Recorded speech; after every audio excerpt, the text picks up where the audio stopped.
बिस्मिल्लाहिर्रहमानिर्रहीम। मैं homemade yogurt बनाने का तरीका सिखाने लगी हूँ। इट्स रियली इजी है और आप घर में बनाएं साफ़ सुथरे हाथों से, साफ़ सुथरे बर्तन में। पेंडेमिक में आपको बिलीव होगा कि आपने ख़ुद बनाया है।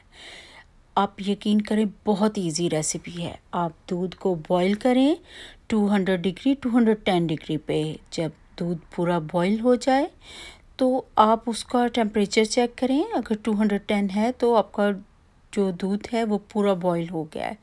आप उसको फेंटना शुरू कर दें, चूल्हे से उतार लें और उसको बहुत कीप स्टर्डिंग उनको फेंटते रहें दूध को। और फेंटने के बाद जब आप टेम्परेचर उसका बार बार चेक करें, जब उसका 100 तक का टेम्परेचर या 90-100 के इन बिटवीन हो तब भी ओके है।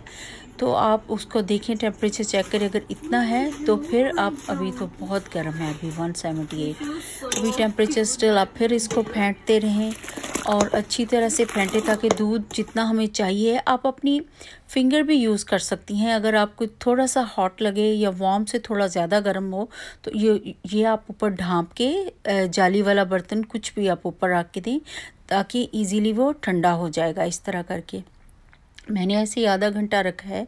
तो जितना मुझे टेम्परेचर चाहिए था 102-98 परफेक्ट टेम्परेचर है। और अब इसमें मैं कल्चर डालूंगी, योगर्ट डालूंगी ताकि वो दही बन जाए। अब इसमें मैंने ग्रीक योगर्ट लिया है जो मैं इसके अंदर, क्योंकि ये 2 लीटर दूध है तो उसमें मैंने 3 स्पून डाले हैं। 3 चम्मच मैंने योगर्ट ऐड किया है, कल्चर ऐड किया है। अब इसको मैं फेंट लूँगी अच्छी तरह से। आप अच्छी तरह से फेंट लें ताकि आप अलग बर्तन में भी डाल के कर सकते हैं। मुझे ऐसे ही ईजी लगा कि मैं एक और बर्तन क्यों भरूं, तो मैंने डायरेक्ट ही डाल दिया। तो इस तरह करके आप इसको अच्छी तरह से फेंट के मिक्स कर लें।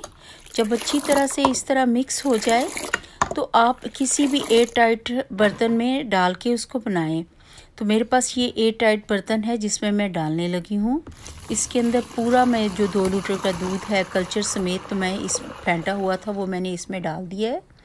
एयर टाइट अपनी जो भी बर्तन है उसके अंदर, और इसके अंदर भी 1-2 दफ़ा मैं फेंट लूँगी ताकि ज़रा सा भी शक ना रहे कि पूरी अच्छी तरह से योगर्ट मिक्स हो गया दूध में कि नहीं। फेंटने के बाद फिर आप इसके ऊपर एयर टाइट लिड जो भी इसकी है वो ऊपर दे दें। और देने के बाद मैं ओवन में रखती हूँ। ओवन में रखने से ये होता है कि वहाँ आप कंबल में भी लपेट के रख सकते हैं, किसी टॉवल में भी लपेट के रख सकते हैं, पर मुझे ओवन का तरीका बेस्ट लगता है। उसके अंदर मैं लाइट जला के तो रख देती हूँ ओवरनाइट, और सुबह यकीन करें इतना शानदार माशाल्लाह अल्हम्दुलिल्लाह योगर्ट बना अल्लाह जी के करम से, बहुत अच्छा। अब देखें, चेक करें, बहुत अच्छा बना है। आप इंजॉय करें, घर में कुछ भी मीठा बनाएं, कड़ी बनाएं, किसी भी चीज़ के लिए होममेड योगर्ट बेस्ट है। अपनी दुआओं में मुझे याद रखें, और अगर कुछ और सीखना चाहें तो ज़रूर बताएं और दुरूद शरीफ पढ़ते रहें सल्लल्लाहु अलैहि वसल्लम। आपकी चीज़ों में बहुत ज़ायका आएगा। जज़ाकल्लाह। मेरी वीडियो देखने के लिए थम्स अप दें अगर आपको अच्छा लगा, और अच्छा या बुरा कुछ भी कमेंट करें प्लीज़ ज़रूर करें। जज़ाकल्लाह। अल्लाह हाफ़िज़।